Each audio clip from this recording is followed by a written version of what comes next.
Muy buenas amigos y amigas del Ibermedia Podcast, ¿cómo estáis? Seguimos con las entrevistas, seguimos con las conversaciones, seguimos hablando con personas que yo considero interesantes, con los que tengo una afinidad, una amistad y espero que vosotros también os resulte interesante. Antes que nada, es un poco triste mendigar, pero dejadme un like y estas cosas porque esto ayuda al algoritmo, etc, etc, que os voy a contar.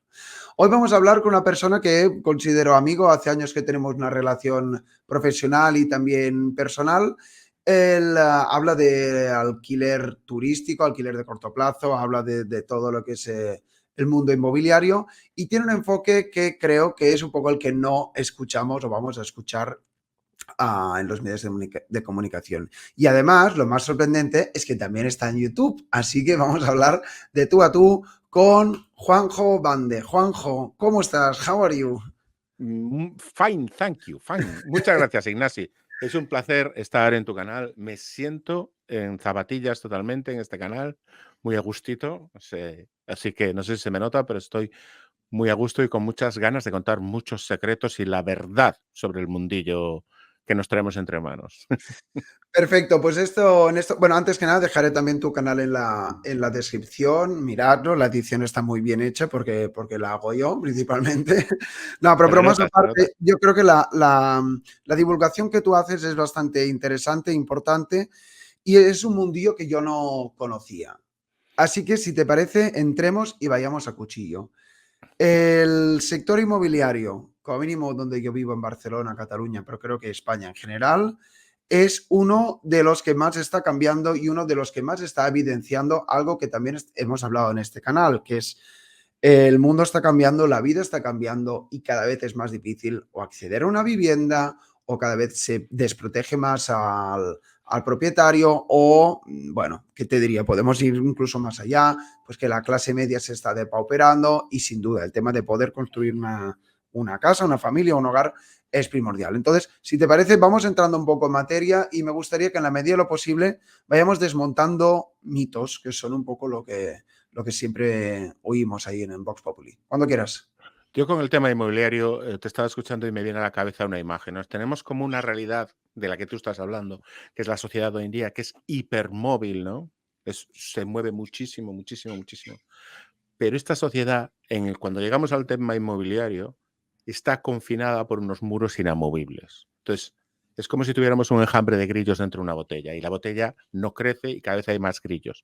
¿Qué está pasando? Que tenemos una sociedad que es muy dinámica en lo económico, sociedad que crece, que se mueve, que hace cosas, pero por otro lado tenemos una parte que es todo lo que tiene que ver con la construcción, con la creación de una vivienda, con los permisos, con la tramitación de suelos, con la generación de nueva ciudad, por así decirlo, de nuevos pueblos y ciudades, que está muy anquilosada y muy lenta. Entonces tenemos como una fuerza muy dinámica que choca contra una fuerza inamovible, con una realidad inamovible. Y esa fricción es la que provoca los desencuentros que tenemos hoy en día en la vivienda. No tenemos nada más que coger cada uno, pues probablemente la casa donde vive o la casa de sus padres, la casa de su cualquier tipo de patrimonio que tú vayas a mirar al catastro. Fecha de construcción, 1970, 1980, 1990. ¿Por qué entre 1970 y entre 1990 o los principios de 2000 fuimos capaces de multiplicar el parque de viviendas que en la península ibérica por una cantidad importante y generar una nueva oferta de vivienda? ¿Por qué no somos capaces de hacer eso ahora? ¿Por qué Barcelona, por ejemplo, fue capaz de absorber todos los flujos migratorios de la segunda mitad del siglo XX y alojarlos en nuevos barrios? ¿Y por qué hoy en día no es capaz de hacer eso?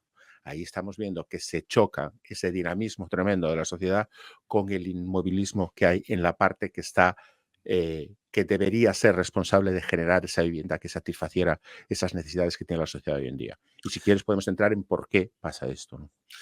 Venga, pues entremos en por qué pasa eso. Pues si te parece, voy a hacer un poco de abogado del diablo a lo largo de esta Ujú. charla. Algunos dicen o dirán, que puede que en parte de manera acertada, ya sabemos que hay grises, ¿no? Entre el blanco y el negro, que todas estas políticas que tú estás diciendo, desde los 60, 70, 80, 90, fueron las que nos llevaron al boom o al crack inmobiliario. Y entonces Claro. que por eso justamente el exceso de oferta pues creó ese desajuste. ¿Qué hay de verdad y qué hay de mentira en eso? Claro, el problema forma parte un poco de lo que contaba yo antes, ¿no? Tenemos estas fuerzas que se mueven mucho, que son muy dinámicas, y es toda la parte financiera. La parte que Ujú. tiene que ver con el dinero se mueve con una velocidad brutal. Y la parte que tiene que mover con la construcción se mueve con la velocidad del caracol.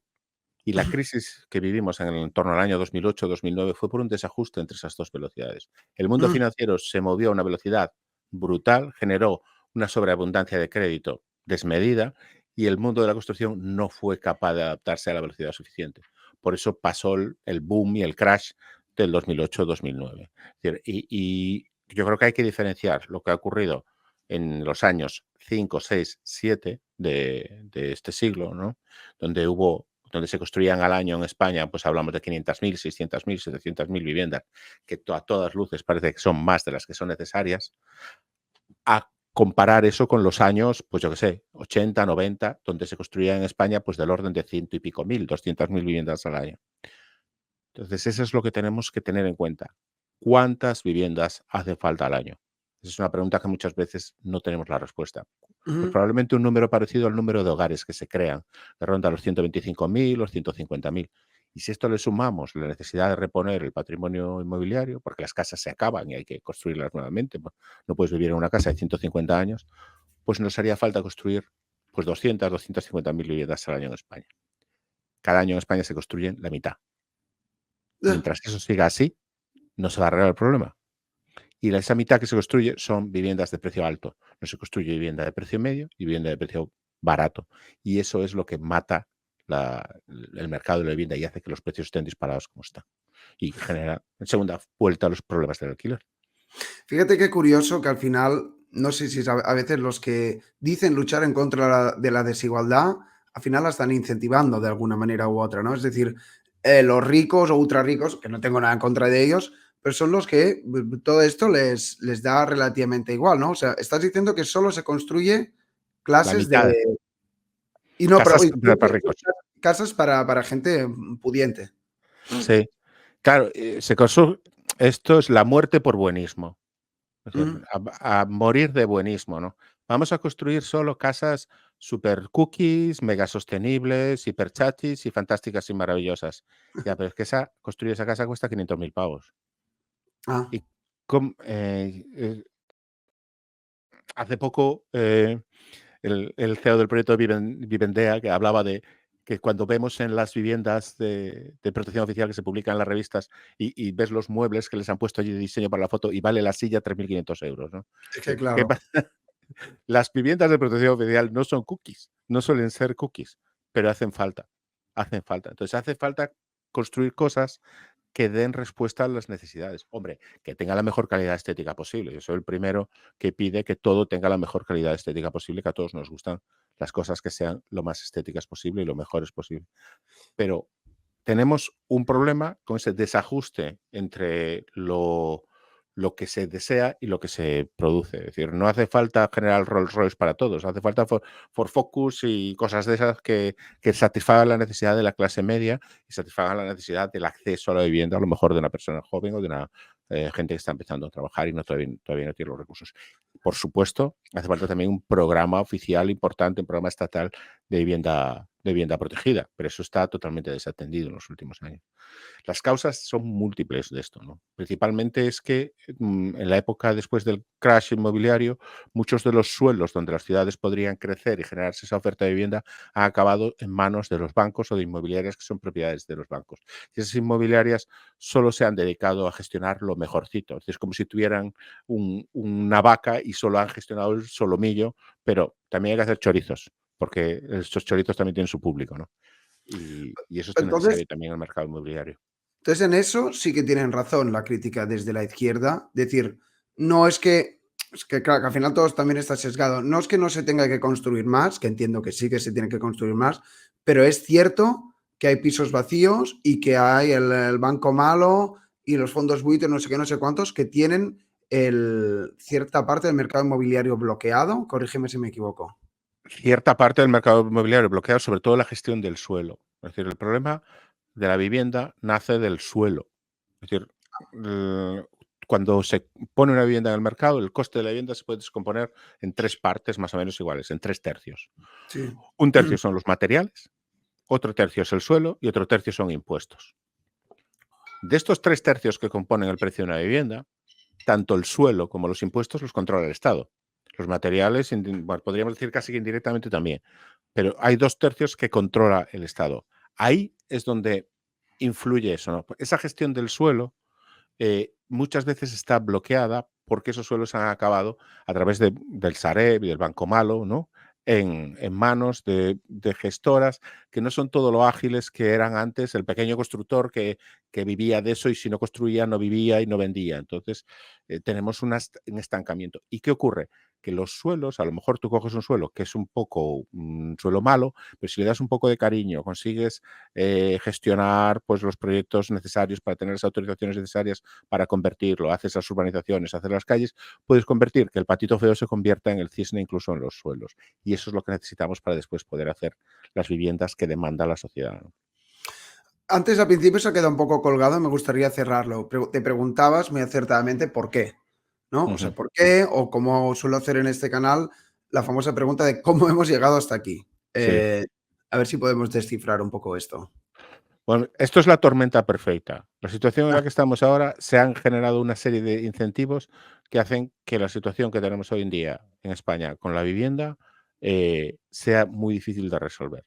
mm, Por un lado, eh, las políticas públicas de vivienda han desaparecido, o prácticamente han desaparecido del mercado. Por otro lado, se ha destruido una generación de profesionales de la inmobiliaria. Hasta el año 2008-2009 había toda una generación de profesionales que nos dedicamos a construir casas.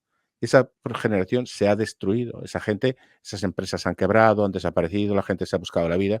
Yo conozco gente que se dedicaba a ser albañil y que ahora está trabajando de otra cosa, ¿no? Eso ha pasado. Nadie ha querido ser albañil en los últimos 10 años. Es una de las causas. La desaparición del sector. La dificultad en el crédito. Los créditos, después de los problemas de financiación con el crash de 2008-2009, se aumentó tanto, se apretó tanto el grifo en los problemas de financiación que nos hemos pasado de vueltas, ¿no? Entonces es ujú. muy difícil conseguir crédito. Muy difícil conseguir crédito. Una quiebra de la continuidad generacional del sector. Se han incrementado todo lo que tenga, todas las cuestiones que tienen que ver con garantías a la hora de gestionar los suelos. Se han gestionado, puesto muchas trabas, cada vez son más procesos, más complejos los procesos de gestión de suelo. Cada vez son más complejos los procesos de obtención de licencias. Todo esto nos da la tormenta perfecta que tenemos. Hacen cada vez es más difícil construir vivienda, con lo cual solo es posible construir la vivienda donde salen las cuentas. Salen las cuentas, es decir, la vivienda de lujo. Si no existe cambios en cada una de estas fases, el problema de la vivienda no se va a resolver. Entonces, como te decía, hacía el abogado diablo, que me parece siempre un buen ejercicio. Muchos dicen que la solución es regular más o regular el alquiler. Algunos flipados ya hablan de expropiar, Ujú. eh, que como puede ser que haya pisos vacíos o más vivienda pública, pero también a cascoporro. Y también a veces hay que ver quién entra en el criterio y quién no entra en el criterio, pues también hay incentivos perversos por ahí. No sé, ¿qué responderías a eso? Pues como lo otro, se juntan muchos temas, pero lo que más me llama la atención es que se hable, por ejemplo, del tema de expropiar, teniendo en cuenta que la vivienda ha sido el depósito de ahorro de la clase currante en España de toda la vida de Dios. Es Ya. decir, en los pisitos de la persona que podía ahorrar un poco y se compraba un piso, y la persona, el trabajador que podía ahorrar, pues yo qué sé, 3 millones de pesetas, no le iba a invertir a un fondo en el Nasdaq. Se compraba un piso en la playa. Ya. Eh, y si le iba muy bien, cambiaba de coche, nada más. O como mucho, pues resulta que heredaba el piso de la abuela y el suyo lo alquilaba. El 70% de los pisos que hay en España son propiedad de personas individuales. Entonces, esas personas a las que creyeron en la vivienda como vehículo de inversión, como sitio donde depositar sus ahorros, aparte Ujú. porque la usan, a las que se ataca cuando se habla de temas como, por ejemplo, la expropiación, ¿no? Entonces, yo creo que hay que resolver el problema por todas las partes. Primero, aumentar la oferta. Segundo, ser consciente que la vivienda es el sitio donde está depositado el ahorro de la clase trabajadora y ser Pero, respetuosos con eso. perdón que te corte. Claro, primero aumentar la oferta, pero para que eso suceda hay que crear el entorno jurídico y que salgan las cuentas, ¿no? Es decir, ahí también hay previo una voluntad política, entiendo. 100%, 100%. Lo que pasa es que cuando se habla de regular más, hay que entender qué es lo que existe. Es decir, existe un panorama hiperregulado ya desde el lado de la oferta. En generar hoy en día la cantidad de normativas que tienes que cumplir para coger un suelo rústico o un suelo urbanizable, perdón, y convertirlo en viviendas, la cantidad de normativas que hay que cumplir es brutal. Entonces, hablar de poner más normativa, yo creo que hay que regular bien, no regular más. Y no se puede regular desde la estratosfera, ¿no? Hay que reconocer la realidad que existe y regular mejor, hacer que sea más fácil generar esa vivienda. Desde el punto de vista del alquiler, también tener mejor normativa, proteger los derechos de los inquilinos, proteger los derechos de los propietarios, conseguir poner más vivienda en el mercado y al final yo creo que tampoco hay que culpabilizar sistemáticamente como se está haciendo a los propietarios de la vivienda. Ahí es donde yo creo que falla la narrativa de la izquierda, ¿no? Atacar a la persona que quiera poner vivienda en el mercado o hablar de la vivienda vacía. Muchas veces la vivienda vacía está vacía o bien por causas eh, de falta de seguridad o bien por causas intrínsecas. La vivienda no es un bien perfecto, tiene problemas, hay que resolverlo. A veces, pues una persona, ¿cuántas personas, por ejemplo, tienen una vivienda en la playa y la usan un mes al año y el resto del tiempo va al alquiler vacacional? ¿Esa vivienda podría ir al alquiler residencial? No, porque el propietario la usa un mes al año. Puede ir al alquiler vacacional, pero no puede ir al alquiler residencial. O también por culpa de la regulación. Aquí en Cataluña los alquileres están regulados y entonces la gente prefiere vender que alquilar. Efectivamente. Efectivamente, dices, no, yo prefiero vender, lo tengo vacío y lo pongo a la venta para no meterme en problemas, porque todo lo Ah, que se está haciendo al calentar el mercado genera inseguridad. Y no estamos hablando de inversores profesionales. La gente que tenga 100 pisos le da un poco, si yo tengo 100 pisos y en uno de ellos tengo un ocupa, me da un poco igual. Pero si yo tengo un piso y en ese tengo un ocupa, es que no es que me vaya el dinero, es que me va la salud mental. no, no, y que hay que pagar las facturas al final del Y mes que, también. y que hay que pagar las facturas y además te sientes ninguneado, puteado, vacilado Mm. y te va la sangre, te come el alma, ¿no? Entonces esa seguridad dice, no, mira, yo no quiero líos, yo no quiero líos. Entonces, pues lo tengo ahí vacío porque no quiero líos. Eso es Cambiando, limitado. cambiando un poco de tema o siguiendo, claro, tú también eres, entiendo, estás bastante especializado en todo el tema de alquiler turístico, alquiler de corto plazo, y aquí entra también una nueva retórica que también se culpa de decir, todo lo que pasa es por los nómadas digitales, es por culpa de Airbnb que se tendría que prohibir, o al igual que, yo qué sé, Uber y tal, como aquí en Barcelona, bueno, en Cataluña somos punteros en En- estas cosas. en- Hablemos un poco de esto, ¿no? Porque sí que es verdad que nuevas, digamos, ideas o startups o plataformas también entran en el mercado, pero un poco también hay esa disparidad que decías antes, ¿no? Entre la regulación o el sector financiero. O sea, este nuevo agente, bueno, nuevo, que en realidad no es nuevo, es decir, alquiler de corto plazo ha existido de toda la vida de Dios. toda la vida. ¿Qué rol tiene en todo esto? Yo creo que tiene dos caras, la negativa y la positiva. Vamos a empezar por la positiva. La positiva es que una sociedad abierta lo necesita. Son pensemos que mañana una persona abre una startup en Barcelona y va a contratar a 16 personas para trabajar en esa startup. Esas personas, pues a lo mejor la mitad de ellas no vienen de Barcelona. Ya. Necesitarán buscar un sitio donde vivir, pues para los primeros 2 meses o para los primeros 3 meses, porque no van a coger y alquilar un piso cuando vienen para un proyecto que a lo mejor sale, a lo mejor no sale. Hoy en día la sociedad es mucho así, por eso necesita esos sistemas de alquiler temporal que te permiten, yo me gusta decir que permiten que las ciudades sean abiertas. Una ciudad que puedes coger y alquilar un apartamento para 2 meses solo con 4 o 5 clics, irte allí, participar en tu proyecto, ver si sale adelante. Y si no sale adelante, pues te vas en los 2 meses siguientes. Y si sale adelante, pues ya buscarás cómo te quedas. Eso es una cosa que hace que una ciudad sea abierta. Y una ciudad cosmopolita, viva, como Barcelona, como Madrid, como Málaga, necesitan eso. Yo creo que es Mm. razonable pensar que el 2, el 3, el 5% del parque de viviendas de una ciudad deba de estar en alquiler de corto plazo para absorber esa volatilidad del uso de la vivienda. Es cierto que hay vivienda de uso permanente, pero es cierto que es necesario esa volatilidad. El problema es que eso ha sido capturado por el sector turístico y por el lobby hotelero. Es decir, el Ah, lobby hotelero exacto. dice, no, no, no, no, eso es mío. Eso es turístico, todo eso es turístico. Incluso se llega a hablar de turismo médico, que tiene narices, ¿no? Es decir, oye, una persona si tiene que ir 2 meses a un sitio porque se va a hacer una operación, yo eso no lo metería dentro del turismo, lo metería dentro del alquiler de temporada de toda la vida, ¿no? Ujú. Entonces, necesitamos las ciudades tener un 3, un 4, un 5% de la oferta de vivienda en alquiler de corto plazo para darle esa flexibilidad en el uso. Y, por otra parte, tenemos que conseguir equilibrarlo con que ese otro 95% del parque de vivienda sea necesario para satisfacer las necesidades que tiene la ciudad. Entonces, son las dos cosas que hay que equilibrar. Aquí se da además una situación graciosa, por ponerlo de alguna manera, es que ciertas ideas de izquierdas le hacen el juego al lobby hotelero, ¿no? En este caso, porque entiendo que todo lo que desregula, perdona, todo lo que regulan el alquiler turístico, que insisto, puede haber una gran empresa o puede ser el hijo de vecino que tiene un piso que bla, bla, bla, y que lo alquila en Lugo, ¿eh? Tampoco no estamos hablando de Barcelona, Madrid, Valencia. Claro, entiendo que el lobby hotelero se frota las manos o pasa. Se frota las manos. Es que la narrativa en contra del alquiler de corto plazo, curiosamente se dan las manos el gran capital representado por la industria hotelera con las ideologías más radicales de izquierdas, más revolucionarias, ¿no? Que están en contra de todo, ¿no? Parece que están en contra de todo. Entonces, no, que se prohíba. Me llama mucho la atención una ideología que hay muchas veces en las partes de la sociedad más de izquierdas, que lo primero que dicen es, no, esto hay que controlarlo. No habrá que primero entenderlo.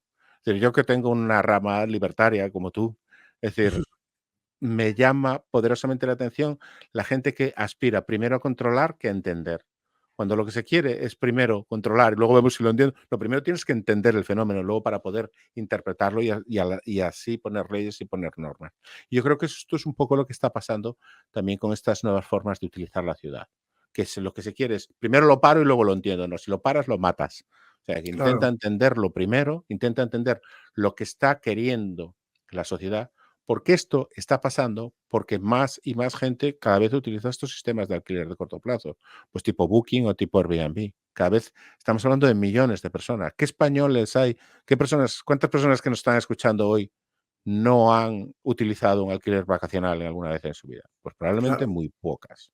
Y Y, no y perciben que Booking, ¿cuántas personas que nos están escuchando no han utilizado Booking o Airbnb para alquilar una vivienda vacacional? Pues muy y pocas. si te vas a otro país y es más barato aún, pues mejor, ¿no? O sea, también a Claro. veces creemos que las cosas estén desregulados fuera, Allá. Es lo que donde digo yo siempre. A todos los de Madrid les parece fantástico alquilar un apartamento en Denia, ya, pero ya no les parece tan bien que el de Denia se alquile un apartamento en Madrid. ya, Yo creo que eso hay que reflexionarlo un poco, ¿no? Es decir, que dice, no, es que Denia ya es para eso. Pero ¿dónde está escrito que Denia es para eso? Es decir, porque en Denia, hace 100 años también vivía gente y no pensaban que su futuro era que ser la ciudad de vacaciones de Madrid, ¿no? mm, Entonces, si vivimos en una sociedad abierta, significa abierta para todos, para ir de aquí para allí, de allí para aquí. No solo para que los de Madrid tengan vacaciones o los de Barcelona tengan vacaciones. ya. También podemos tener vacaciones los de Santiago de Compostela, ¿no?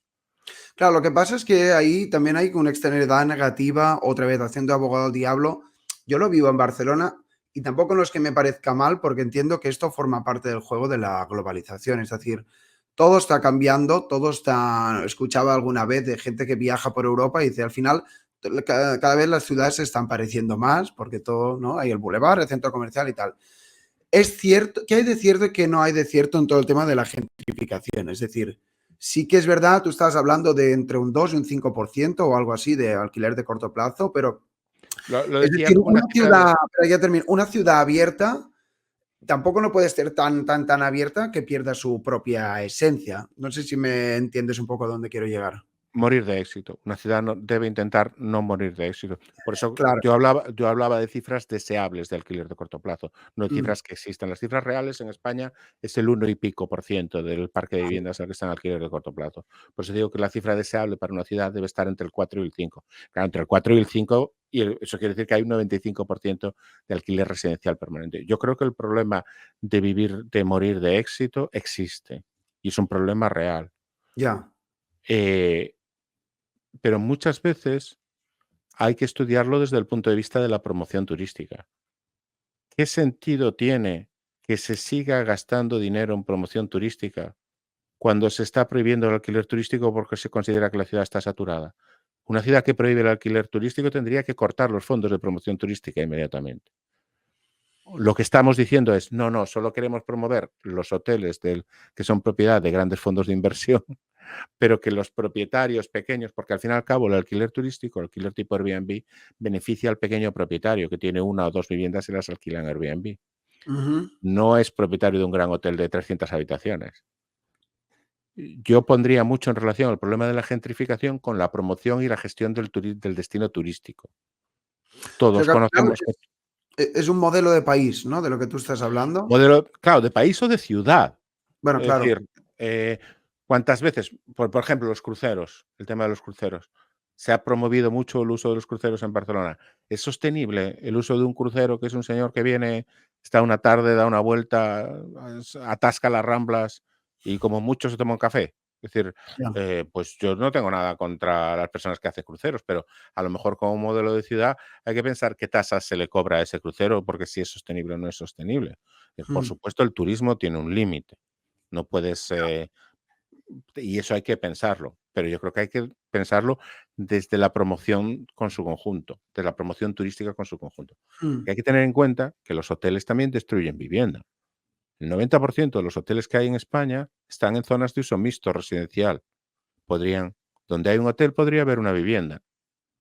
Entonces, cuando se promueve la instalación de más y más hoteles, se está destruyendo vivienda. Hay un estudio que habla de que en los últimos 10 años en Sevilla la creación de nuevos hoteles ha impedido la creación de 1.500 viviendas, solo en el centro de Sevilla, por poner un ejemplo.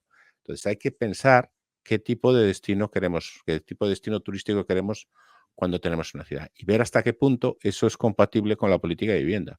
Si necesitamos más vivienda, pues y no somos capaces de crearla, pues a lo mejor no se podrán abrir más hoteles porque habrá que destinar todos los metros construidos a vivienda, ni hoteles ni cualquier otro tipo de uso turístico.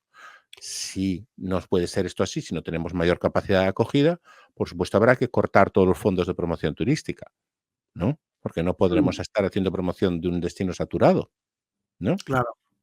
Es decir, y todos los ayuntamientos, todas las administraciones autonómicas tienen unos presupuestos abultadísimos de promoción turística que se gastan aquí y allá en esta empresa y otra empresa, y hay voluntades que están por la labor de que esos fondos se gasten. Miremos por ahí, por qué se hace promoción turística de un destino saturado? Mm. No se debería hacer promoción turística si el destino está saturado.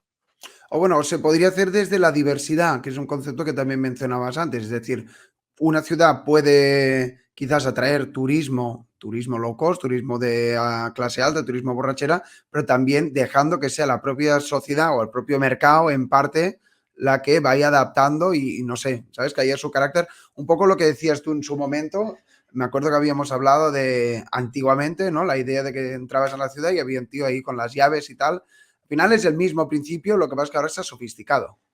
Claro, pero eso en la costa de Cataluña yo creo que se ha vivido mucho, ¿no? Comentábamos una foto famosa, creo que del año 50 y pico, creo que de Lloret, ¿no? De un señor que estaba con las llavecitas y dice, se alquilan habitaciones a los franceses que venían.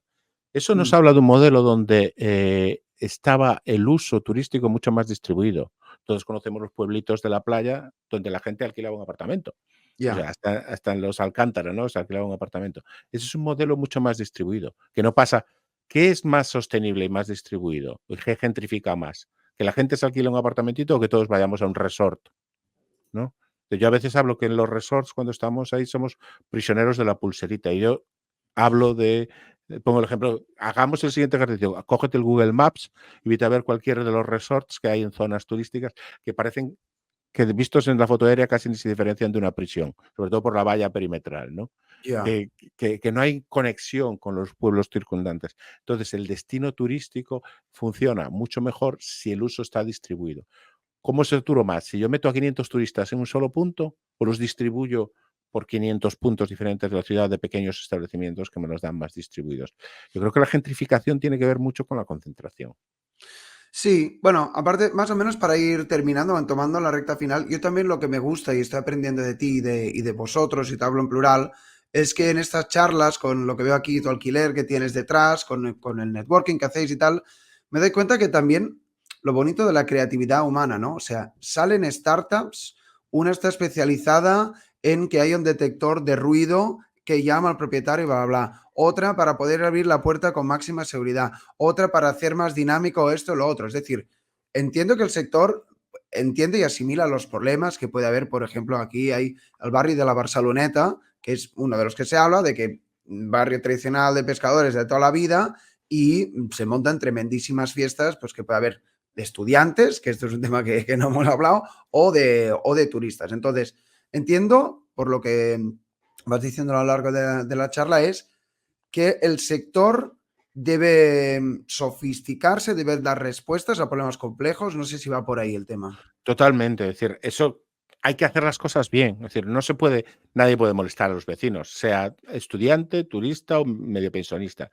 Nadie puede resaltarse por la torera las normas de convivencia de una comunidad de propietarios, una comunidad de vecinos. Y en ese sentido, se está en el sector, creo que, como tú dices, estoy muy metido en el sector de alquiler turístico, alquiler vacacional, hay muchísimos proyectos en esa dirección. Como decías Ya, tú, por ejemplo, los sensores de ruido o las cerraduras de la empresa Baintex con la que colaboramos, te permite controlar y tener seguridad en el tema de los accesos, ¿no? Es decir, hay muchas cosas que se pueden hacer para que esta integración distribuida o distribución del uso del alquiler, perdón, del alquiler de temporada, del alquiler turístico, no cause problemas. Y en esa línea hay que trabajar. Pero creo que también, yo también me gustaría hacer un poco de autocrítica, y es cierto que también es posible que en el alquiler turístico, alquiler vacacional tipo Airbnb, pues haya habido malas prácticas y en algún caso haya habido malos agentes que hayan molestado. Eso no hay que negarlo. Es decir, ha ocurrido puntualmente esas cosas. Pues igual que ha ocurrido con el turismo convencional, pues nadie puede negar que un turista a lo mejor coge un día y se emborracha y va por las Ramblas montando espectáculos. La cuestión es que la narrativa es que si va montando espectáculos seguro que está en una vivienda turística, pero a lo mejor el tío está en el Meliá, ¿eh? claro. Que también se han dado fiestas y orgías en los hoteles, ¿eh? Claro. Y Me han hablando un contado. poco de la solución y de integrar, pero también hablábamos del lobby hotelero, pero tú también conoces a mucha gente de este sector. Es decir, un poco el escenario que crees que podría o debería plantearse para que todos los agentes puedan competir en libertad e igualdad de condiciones. Yo ahí no soy muy optimista en el sentido de que haya una posibilidad, porque el sector Bueno, del digo que lobby, cuál tendría que ser, no que vaya a existir. yo creo que lo que el sector hotelero está muy acostumbrado a trabajar en contacto con las administraciones públicas y a conseguir licencias y después cerrar la puerta, ¿no? Es decir, Ah, yo consigo una licencia, después cierro la puerta y ya me quedo yo y ya lo exploto yo solo, que es una forma de funcionar, en mi opinión, bastante extractiva con la sociedad, porque no deja abierta la puerta a que otras personas se puedan beneficiar del turismo, salvo que vayan a trabajar de camareros o de señoras de la limpieza al hotel en cuestión. Entonces, la, comportamiento en general de la gran industria hotelera, no de la pequeña y la mediana, pero de la gran industria hotelera con la sociedad ha sido un comportamiento bastante extractivo. Yo creo que eso tendría que cambiar para que los hoteles sean conscientes, los grandes industriales hoteleros sean conscientes de que son un agente más de la sociedad y que deben abogar porque existan ciudades sostenibles también en lo residencial y que asuman que la creación de hoteles también destruye vivienda y tenemos que claro. estar preocupados por eso también. No, perdón que te cortes, que de hecho escuché que en Barcelona a día de hoy, y creo que en cualquier época del año, el precio mínimo para estar una noche son 200 pavos. Así Como, es. Así pero a ver, o sea, hablando de dinamismo, que insisto, es una palabra que me parece importante en esta conversación, esto no crea una sociedad dinámica para quien quiere venir a pasar el fin de semana o para estar una temporada, porque también hemos hablado de turismo, pues también hay gente que viene aquí a vivir X meses, porque una empresa no sé qué. Entonces, aquí, ¿no? La complejidad de la economía, personas que quieren venir a aportar valor, personas que están trabajando en aquí y allá. Claro, si se desincentiva esto, no sé exactamente qué escenario nos deja, ¿sabes? Es que es un problema de competitividad de la ciudad. La ciudad es peor para competir, es Ah, incapaz de competir, porque o las personas no pueden ir o si van, tienen que asumir unos costes más altos. Esos costes más altos habrá que repercutirlos en los productos y servicios que tenga ese producto. De hecho, pues oye, hay empresas, yo conozco casos de empresas importantes que estaban considerando si irse a Barcelona o a Málaga y se han ido a Málaga. A lo mejor ahora ya se arrepiente porque Málaga ya se ha puesto por las nubes también. ya. Pero conozco casos de ese estilo. Es un tema de competitividad. Entonces, una ciudad, si hace mal las cosas, es menos competitiva. Y las ciudades suben y bajan. O sea, hace, pues no sé, 60 años Detroit era el eje del mundo del automovilístico y después dejó de serlo. Y Claro. eso sube y baja, ¿no? Y las ciudades pasan por momentos más altos y momentos más bajos. Es decir, vemos Madrid, que hace, pues no sé, como un par de décadas, pues no estaba tan bollante como está hoy en día, y hoy en día Madrid va como un tiro, ¿no? Es decir, pues esas cosas pasan. Entonces, si no se hacen las cosas bien, si no se hace un crecimiento equilibrado, la ciudad acaba perdiendo competitividad y a la larga se nota. Yo creo que la amenaza ahora es que haya muchos puntos distribuidos, que hayan la competencia, sobre todo con el tema del trabajo descentralizado, del nomadismo digital, y que al final una ciudad pueda acabar perdiendo su eje de competitividad, su filo de competitividad, ¿no? Bueno, pero insisto, me gusta intentar terminar las charlas no en positivo o aportando soluciones. Hablabas al principio de tormenta perfecta. Entonces, Ujú.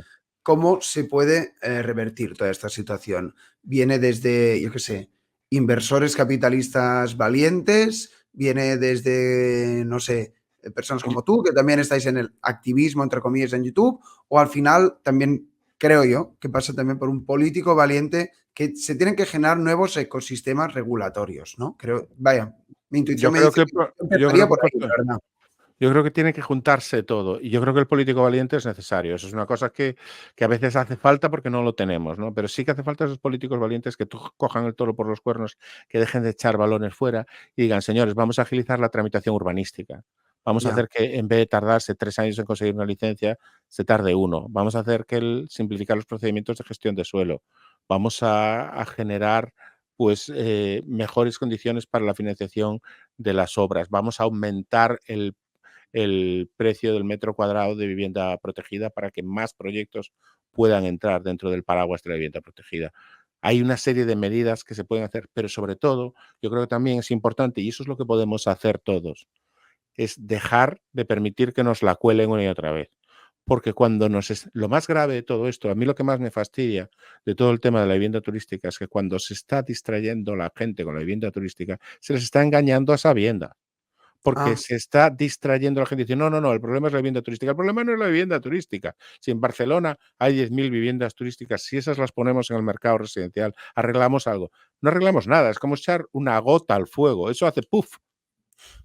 Cuando se le dice a la gente que el problema es otro distinto del que realmente es, se está engañando a la gente. Si todos y cada uno de nosotros decidimos dejar de ser engañados cuando nos dicen, oiga, el problema es la vivienda turística, no. El problema es que usted no ha construido viviendas en el último año. Cada uno de nosotros puede ir a mirar en el ayuntamiento donde reside cuántas viviendas se han construido en el último año y si esas viviendas son suficientes para los hogares que se crean.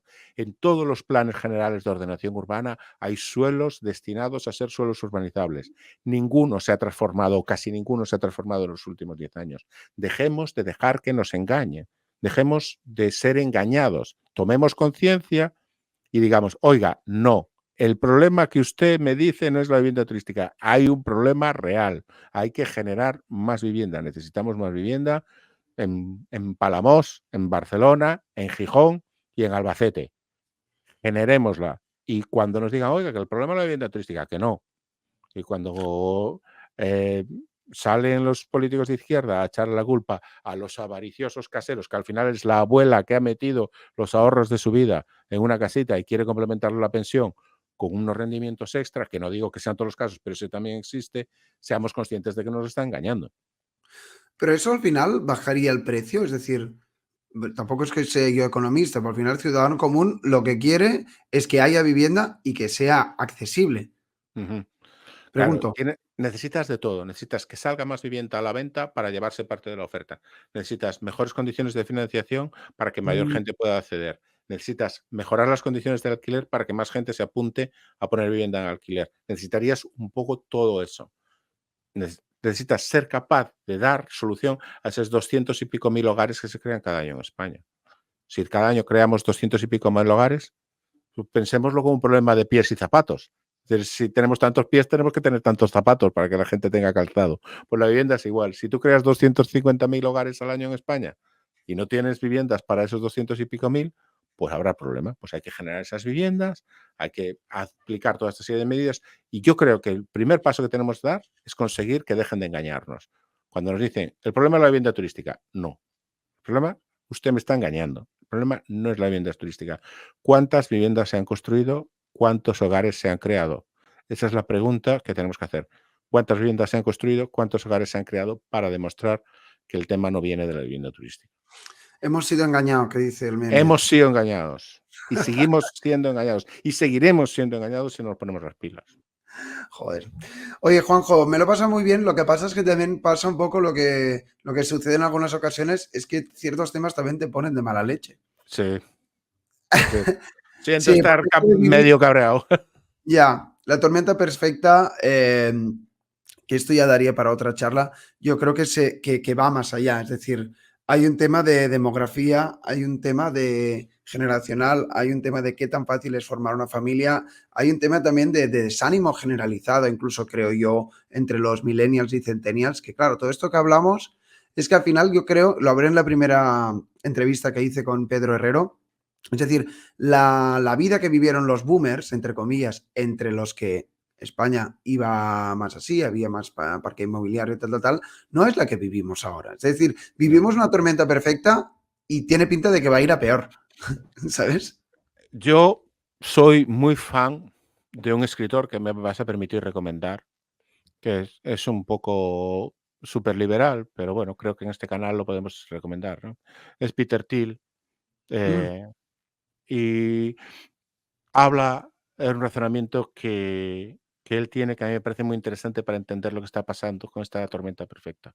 En los últimos 30, 40 años hemos tenido un nivel de innovación en el mundo de los bits brutal, pero ujú, la innovación en el mundo de los ladrillos no ha acompañado. claro, Entonces, vamos por ejemplo, vamos con un iPhone de última generación viajando en un metro que se construyó hace 100 años, ¿no? hostia. Y una cosa nos distrae de la otra. Y el problema es que la innovación que hemos tenido en los últimos 30 años ha sido única y exclusivamente en el mundo de la tecnología. Tenemos que ser capaces de innovar también en el mundo de la realidad. Tiene que, para poder dar satisfacción, esa sensación que veo yo de frustración, es por ese desacople, por esa disonancia cognitiva o Ya, disonancia real que existe entre una sensación de avance, pero que es ilusorio, porque solo es en el iPhone y en el teléfono y en el iPad y la pera. Y al final la casa es la misma de hace 50 años, con las mismas goteras de hace 50 años. Entonces, no hemos conseguido que esa sensación de mejora se produzca en la realidad. Cuando hablamos de la generación boomer, todos esos cambios se producían en la realidad. No había iPhones, pero sí que se construían barrios nuevos, se construían calles nuevas, se construían líneas de metro, se construían cosas en el mundo real. Se han dejado de construir cosas en el mundo real. Solo se hacen grandes proyectos emblemáticos, pero no se abren barrios nuevos, no se abren líneas de metro, no se abren grandes proyectos de infraestructuras que al final es lo que hace crecer a una sociedad. Yo creo que también porque tenemos un fenómeno aquí que es la pescadilla que se muerde la cola con este tema de la sostenibilidad, que ha generado un poquito la idea de que construir está mal. Y mientras mm, no rompamos eso, y yo soy el primero que dice, construir mal está mal. Ir a un parque natural y zascar allí un parking, eso el primero me parece una puñetera barbaridad, ¿no? Es decir, ya. por supuesto, construir mal es un horror, no se debe construir mal, no se haga eso. Pero cualquiera que se coja un tren para ir desde Madrid a Albacete ve que hay un montón de sitios donde se puede construir y se puede construir bien, ¿no? Y, Vayamos por ahí. y no hace falta ir tan lejos. Bueno, Juanjo, oye, pues yo creo que ha quedado muy claro. Te agradezco también la sinceridad. Sé que estos temas son un poco políticamente incorrectos, pero bueno, hemos venido aquí a jugar, ¿no? Un poco. Hemos venido a jugar. Hemos venido a jugar. Muchas gracias, Ignacio. Muchas gracias por dejarme echar los pelos al viento y contar aquí mis películas y desahogarte un Genial. ratillo. Bueno, pues gracias a ti y gracias a todos los que hayan llegado hasta aquí de la entrevista. Si has llegado hasta aquí, deja hola en los comentarios y te deseo que pases un buen día. Dejaré tu enlace de tu alquiler y también de YouTube en la descripción, en los que das bastante la batalla. Y oye, que tarde o temprano volverás a estar aquí, montaremos otra cosa y espero que podamos hablar un poco más en positivo, sin ponernos de tan Yo mal humor. Pero bueno, esto ya escapa de... lo prometo, seguro que sí. Muchísimas Bueno, gracias, Juanjo, Ignacio. gracias por Muchas todo. gracias. Que pases buen día. Un abrazo. Chao, chao. Chao.